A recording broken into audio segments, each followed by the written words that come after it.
Es que este museo tiene como parte de su existencia, de su vida, dos momentos. Un primero que va del año 25 al 35, en donde son directores de este museo Max Udley y luego Jacinto Jiménez Camaño. En ese periodo hay un accidente, una impronta, un siniestro que le complica a la universidad, que es un incendio de la universidad cuando funcionaba en el Centro Cultural Metropolitano, ahí era la Universidad Central. Pues al incendiarse la universidad, resulta que el museo también sufrió las consecuencias de eso, lo que significó que buena parte de los restos arqueológicos, antropológicos que ahí existían se vayan con el incendio y documentación. Pero eso no detuvo a quienes trabajaban en torno al museo, y Udre y Camaño particularmente, recuperaron lo que quedó y hicieron otras investigaciones y el museo siguió funcionando hasta el año 35. En el 33 Udre sale del país y queda como director Camaño. Y luego Camaño en el 35 le toca emigrar de este país. Parece que por problemas de orden político. Había mucho conflicto en esa temporada entre conservadores y liberales. Imagínense la luz liberal, la caída, el ascenso y tal, el 22, el 15 de noviembre, la revolución juliana también cercana en esos mismos periodos, ¿no? Tamayo y todas esas cosas. Bueno, entonces hace que este señor emigre sin que haya una explicación. Sencillamente el museo se cierra, ponen unas cadenas y guardan todo. Y eso queda guardado hasta el año 59, o sea, casi 30 años. Muy lamentable porque eso es una larga noche que sufre este museo. En el 59, la Universidad Central, el Consejo Universitario, le designa como director de este museo a Santiago y le encarga a la Facultad de Filosofía la administración del museo. Desde ahí, bueno, permanece abierto. Les decía, ¿no? Ustedes ingresan y miran esos planos. Son de la parte norte de la Sierra del Ecuador. Y en particular un poco lo que aquí se puede ver es la deformación craneal. Y el hecho también, este cráneo de aquí, en el fondo también, si le ven así, es como una cajita. Más se parece a un cráneo de un teutón, de un alemán así, frentones. Y este otro un poco alargado hacia atrás.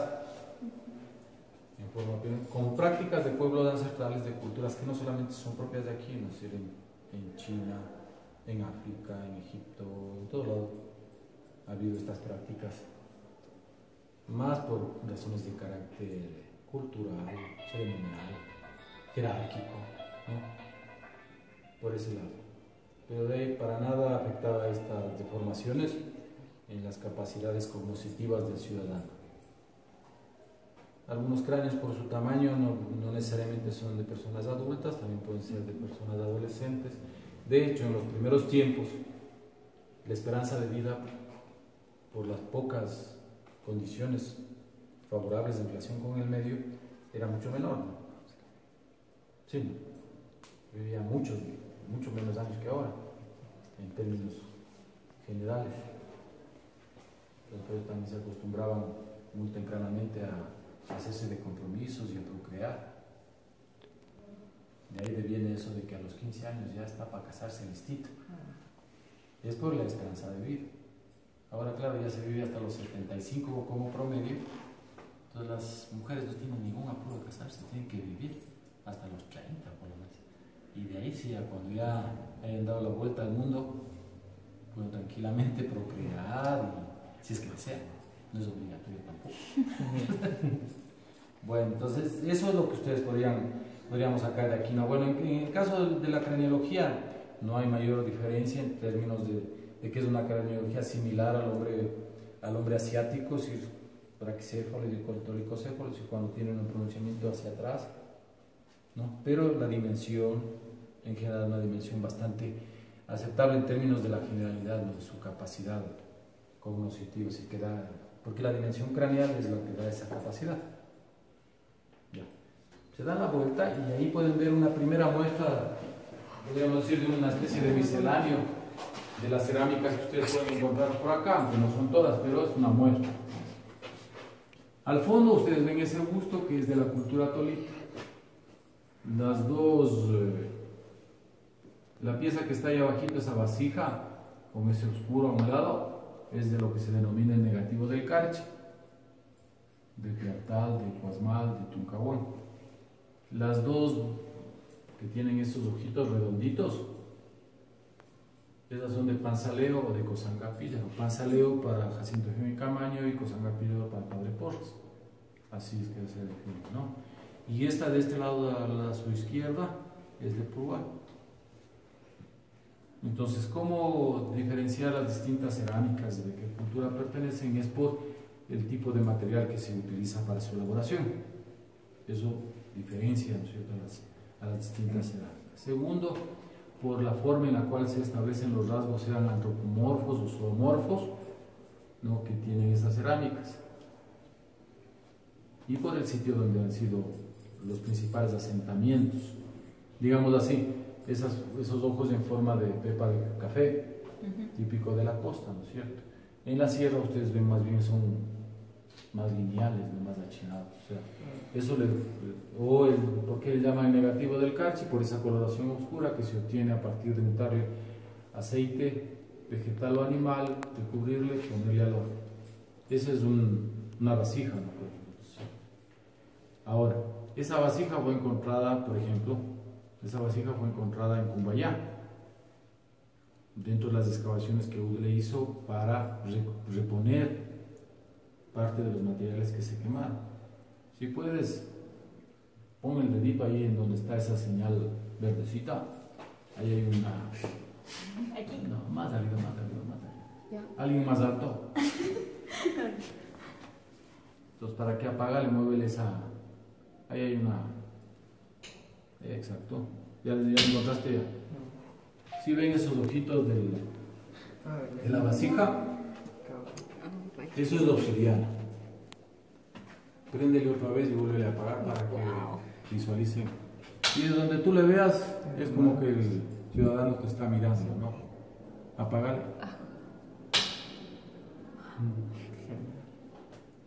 Obsidiana. Ajá. Entonces, como algún compañero decía, es genial, ¿no? Porque son construcciones artísticas, son elaboraciones que lo que buscan es la trascendencia, es dejar un testimonio. Todas estas, y todo lo que llevan impreso, sea producto del modelaje, sea producto del pastillaje, porque aparte de hacer la vasija, los detalles ya de la pintura, la forma de la boca, ¿no es cierto?, tienen un sentido, o ya la nariz, ¿no? Si ya es parte de otra elaboración. Todo eso, ¿qué es lo que busca?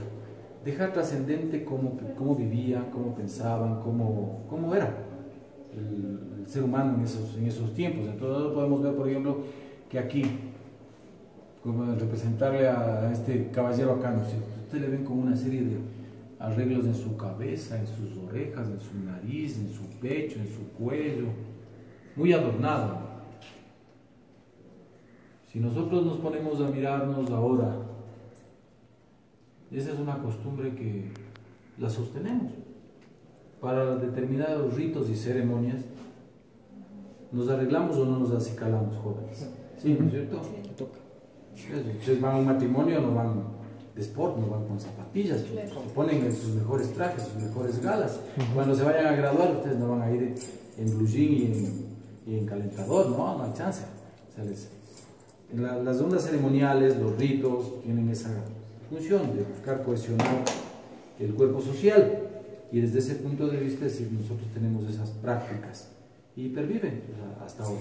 Cuando van a la cena de fin de año o a las de las navidades, van con ponen sus mejores comidas también, a la gente ahí se esfuerza.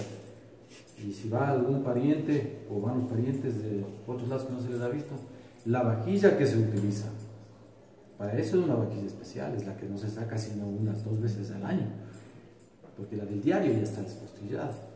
Entonces, así como hoy había también instrumentos o materiales de carácter cerámico o de metal, etcétera, o de piedra, que eran de carácter ceremonial, o sea, por sus detalles, por su gusto, por su fineza.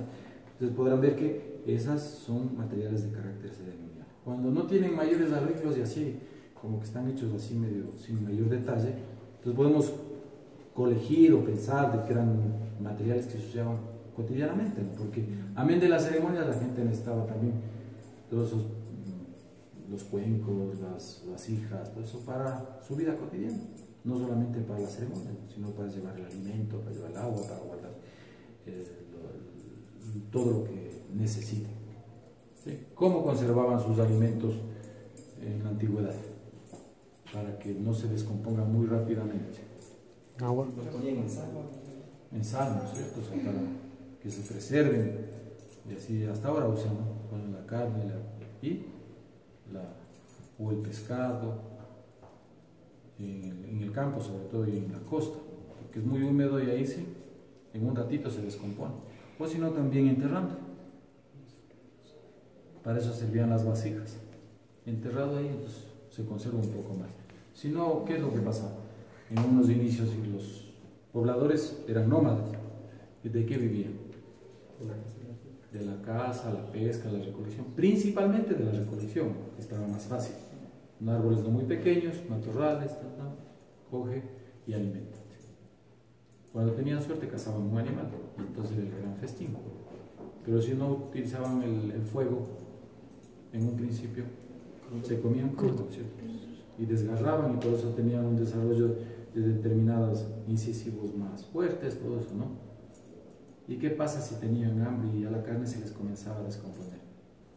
En sus inicios incluso se comía un poco descompuesto, medios carroñeros, los primeros seres humanos. Luego ya van aprendiendo todas estas otras técnicas, precisamente para no caer en eso. Y luego, bueno, ya viene la utilización del fuego, que ayuda a procesar los alimentos, y a que se digieran otras proteínas que ayudan a su desarrollo cerebral. Ustedes saben que el fuego juega un papel importante en el proceso de transformación del mono en hombre, ¿no?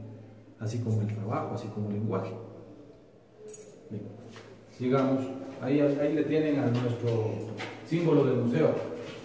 Ese es un chamán, un yacha, bueno, que tiene unas culebras en su cuerpo. Y así mismo le ven adornado con una cantidad de símbolos. Ese es de la cultura bahía. En particular, esta es una donación de Víctor Emilio Estrada. Ustedes saben quién es ese señor, ¿no? Un guayaquileño que también tenía billete.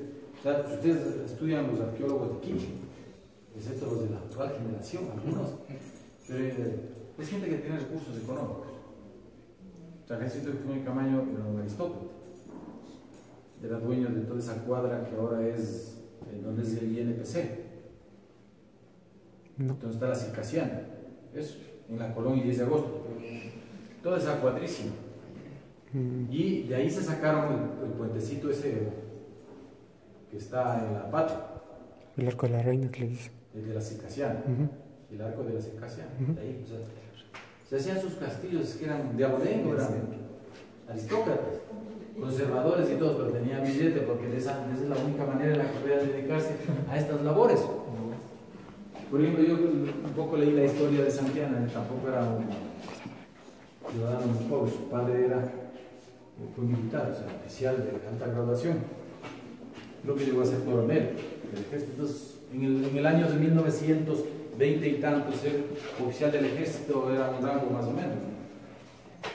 Y también le posibilitaba algunos recursos, también de su afición y su esposa, la señora María Carlucci, que era arqueóloga, y entonces por ahí encaminó sus esfuerzos.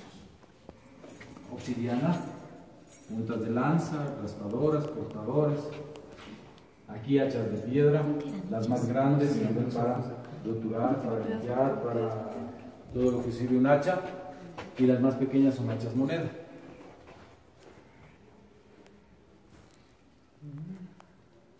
¿La obsidiana de qué origen es, jóvenes? La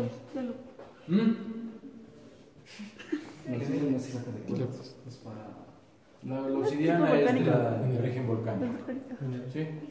Y entonces uno de esos talleres de obsidiana está en los Ilinizas, otro está por acá arriba por el Ilaló, y así no, hay otro más al norte. Sí, eran talleres de obsidiana. Y la obsidiana nos cuenta también que la gente se movía de un lado para el otro, porque también obsidiana en la costa. ¿De dónde traían? Se venían hasta acá y llevaban, porque la obsidiana, aparte de estos usos, sirve también como material desengrasante para la elaboración de la cerámica. Se hizo la arcilla, que es una piedra muy fina y todo eso, que sirve para hacer los moldes y toda la cosa, necesita un material que le cohesione. Entonces, en unos casos es arena. Y es que el pesto. ¿Cómo? Con la obsidiana, con otras piedras, porque no porque es piedra, toda la piedra es igual de resistente. No, el basalto, etcétera, sí, depende, hay consistencias, entonces las van puliendo, dando forma, ¿ya? Entonces esas, por ejemplo, son rompenucas, les llaman, ¿no es cierto? ¿Y esas qué son? Unos interpretan que esa cuatripartición tiene que ver con los elementos que forman la naturaleza, la tierra, el aire, el fuego, ¿no es cierto? Y otros hablan, en cambio, de que esa cuatripartición tiene que ver con el problema de organización de la vida social, en lo que es el calendario agrícola y la formación de las chacras. La chacra para el consumo, la chacra para la siembra, la chacra para las eventualidades cuando hay escasez y la chacra para el intercambio. En la cosmovisión campesina se hace eso, ¿no es cierto? Es decir, ¿se cultiva para qué? Para consumir. Se cultiva para volver a... O sea, para que una parte del grano, del producto, sirva para seguir sembrando. Se cultiva para cuando la cosecha es mala, entonces hay una reserva. Y se cultiva también para intercambiar con otros productos. Es una economía de intercambio, una economía básica de intercambio, de subsistencia, ¿no? Que también te habla de que podría haber ya también el mercado, no el mercado capitalista, ¿no? Sino un mercado de intercambio, donde distintos valores de uso se iban equiparando y entonces se cambiaba papas por sal, maíz por yuca y así, ¿no? Pescado por alguna otra cosa. Distintos productos que se intercambiaban. Entonces los yumbos hacían ese comercio, ¿no? De hecho hay algunos asentamientos en todo lo que es hacia la costa para cazar. Pero si no encontraban estos elementos vegetales para hacer la cabuya y todo esto y poder unir esas piedras, ¿con qué podrían haberlos unidos inicialmente?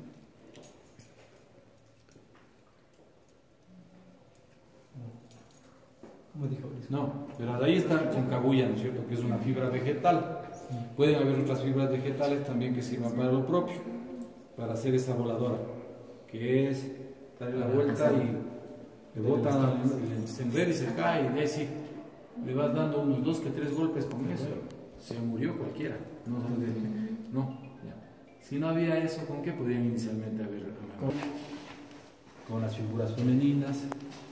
Todos estos elementos, las figuras femeninas, la concha espóndilos, tienen que ver también con los elementos de la fertilidad, de la feminidad, ¿no? Además, ¿para qué servía la concha espóndilos, jóvenes? Para un intercambio comercial. Como intercambio, es decir, expresa que había un profundo intercambio, porque era como una especie de moneda, tanto por su alimento, cuanto por lo difícil de su extracción y por el hecho de que no estaba a disposición, a la mano, sino que requería un esfuerzo. Pero además de eso, también la concha espóndilus servía para ubicar las épocas de lluvia. Son los elementos de la cosmovisión que hacen que esa cosmovisión no es una cosa de magia, de brujería, de cosas de ahí, de algunos locos que se han pasado estudiando esas cosas, sino que hacen parte de la relación del ser humano concreto aquí en la mitad del mundo con su entorno, con la naturaleza y con el cosmos. Y en relación con eso es que se van estableciendo los distintos elementos de su cultura, de su cosmovisión. Ahora, eso hay que seguirlo estudiando, hay que seguir profundizando en ese conocimiento porque, como les dije inicialmente, eso afirma nuestra identidad. Nos dice que sí somos seres humanos concretos, que tenemos una historia, que nuestra historia no deviene de unos grupos de salvajes que fueron educados, civilizados por los conquistadores, ¿no? Sino que teníamos una historia, tenemos una cultura, tenemos un antecedente y por lo tanto la cultura de nuestros pueblos milenaria debe ser recuperada, ¿no?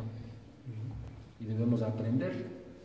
¿Se imaginan que, a ver, para que el agua que está acá abajo llegue a Machu Picchu que está acá arriba, ¿cómo?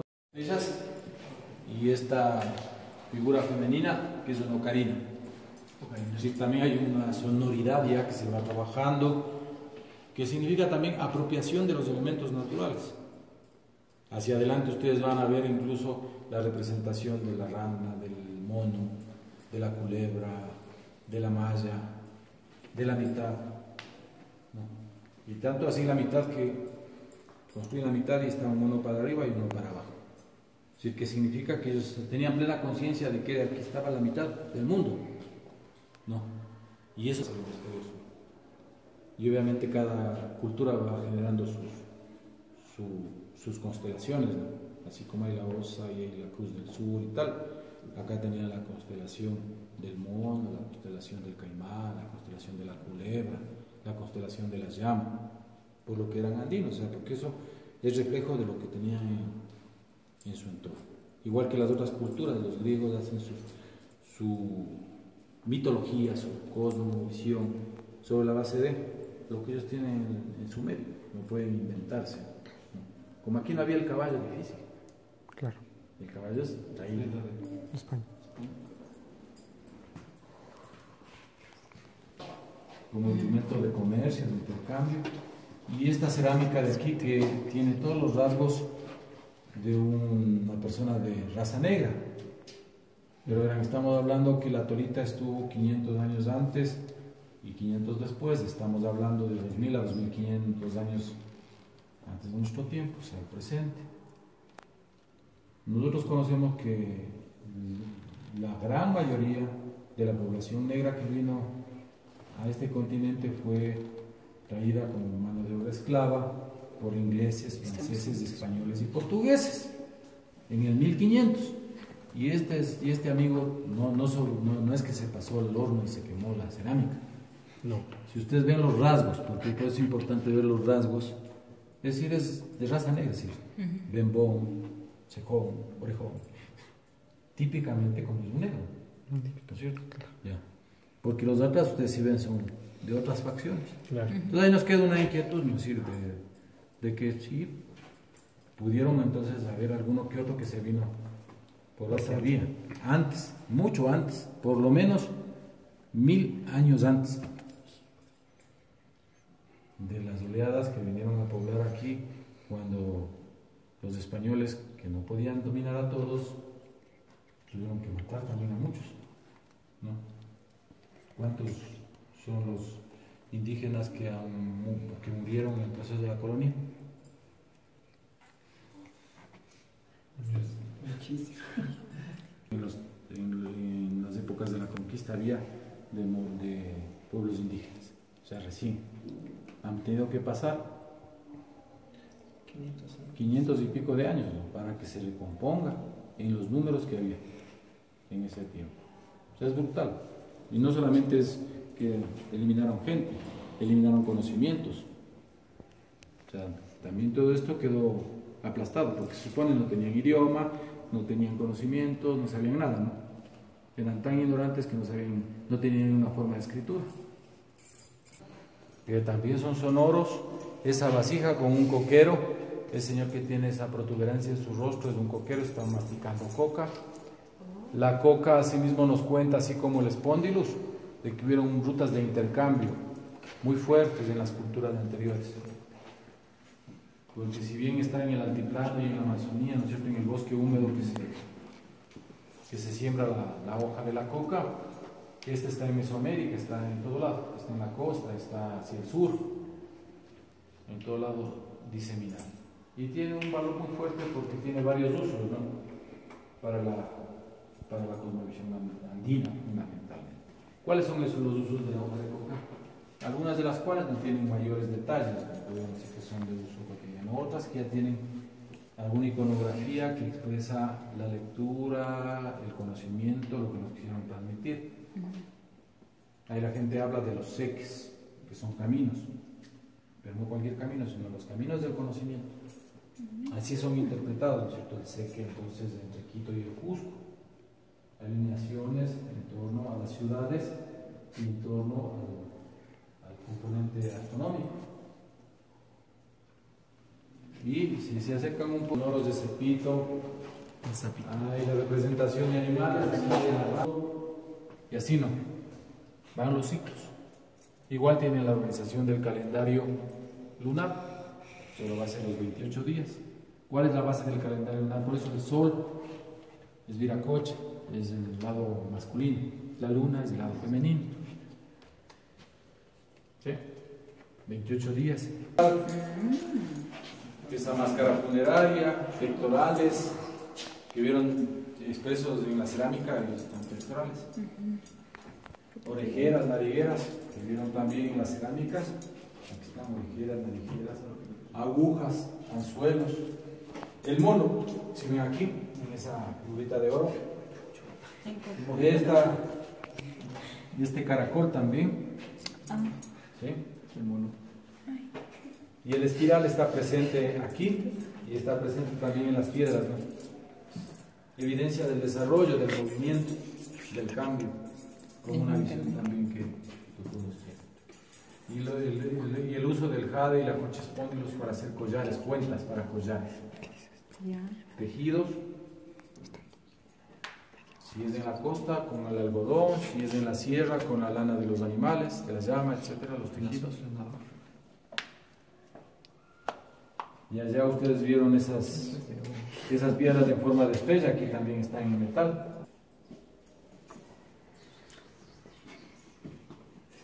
Hace más de 1500 años, hace casi 2000 años, ¿no es cierto?, la cultura tolita, que es la que está al norte de Esmeraldas, en la costa ecuatoriana, al norte de Esmeraldas y al sur de Tumaco, en Colombia, ya manejaba la aleación de metales,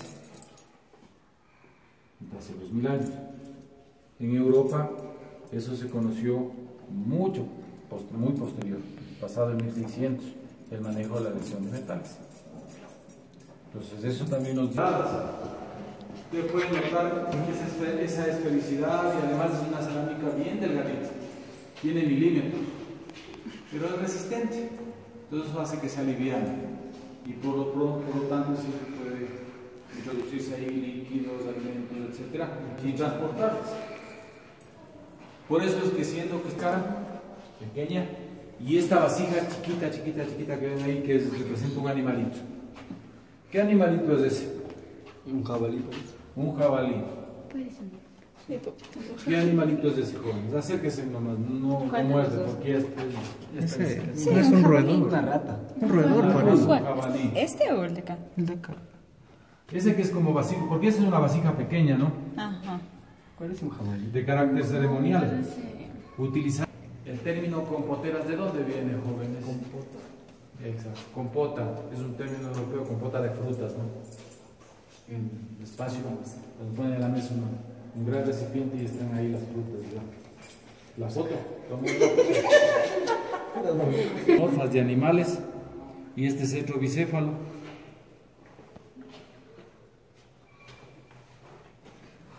De esos no hay muchos, creo que hay uno o dos más en todo el país y de ese tipo de ese cetro.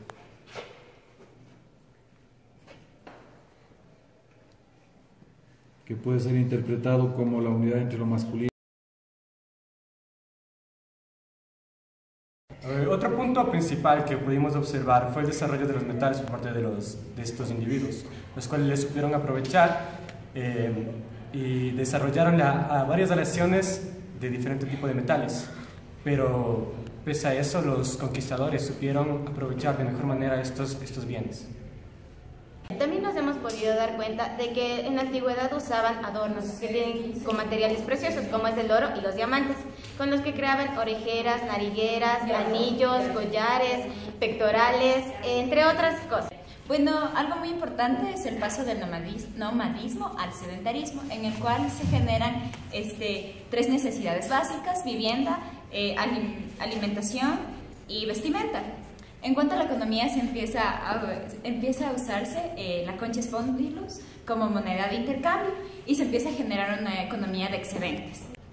Bueno, una vez que ya se llega al sedentarismo, cada como cultura andina precolombina, digamos, se ponía en un lugar ya específico y podía sacar recursos de y ya se formaba como un lugar destinado al mercado, o sea, un lugar destinado a que ahí se realicen los intercambios comerciales, ¿no?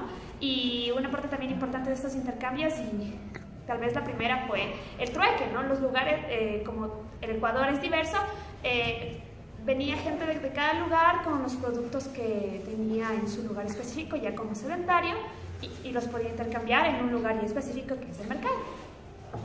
Una parte de su economía de consistencia consistía en elaborar con diferentes piedras minerales, que serían la obsidiana, unas armas para cazar a los diferentes animales y con lo cual sobrevivir en su modo de vida primitivo. También nos pudimos dar cuenta que en las civilizaciones antiguas ocupaban mucho las vasijas y representaban a los animales más poderosos. Como pudimos observar en el video, antes en la antigüedad se realizaba una economía de subsistencia. Esto quiere decir que la mayoría de personas se dedicaban a la recolección de frutos y del mismo modo a la caza. Esto para tener una forma de sobrevivir entre todos los miembros de la comunidad. También se pudo observar para la manera de subsistir que ellos tenían, utilizaban ya sea las piedras o inclusive las tripas de los animales para así poder cazar y poder de una mejor manera vivir entre ellos. Bueno, con respecto al texto de Seilings, y conforme a la relación que se ha tratado de determinar entre la economía de subsistencia y la economía de mercado actual, se puede decir que no hay un punto de comparación para que se dé esa relación, porque los fines en sí son distintos. Se pueden notar las diferencias en la economía de subsistencia cuando estos consumían todos sus productos, porque concebían que era fácil adquirirlos. Entonces en sí su fin, sus necesidades las cubrían de manera fácil, a diferencia de hoy que aunque los factores de producción han mejorado, cuando se adquiere un producto hay un valor de oportunidad que a veces rebasa el que podemos adquirir. Algo importante de recalcar es el uso de la alfarería tanto para el uso doméstico como para el uso ceremonial. Para el uso doméstico se lo usaba principalmente para conservar alimentos y que de esta manera no se los dañaran de manera rápida. Y para el uso ceremonial, enterrando a las personas junto con sus pertenencias. A mi opinión, considero que la economía primitiva era de subsistencia, ya que para satisfacer necesidades el individuo tenía que gastar energía y todo lo que tenía que gastar energía para la caza y la recolección de frutos para su subsistencia sin acumular excedente. Por ejemplo, en el museo vimos unas herramientas de caza que se llamaban rompenucas y considero que para ese tipo de herramienta de caza se necesitaba un cierto tipo de técnica que podría decirse que es ya considerada arte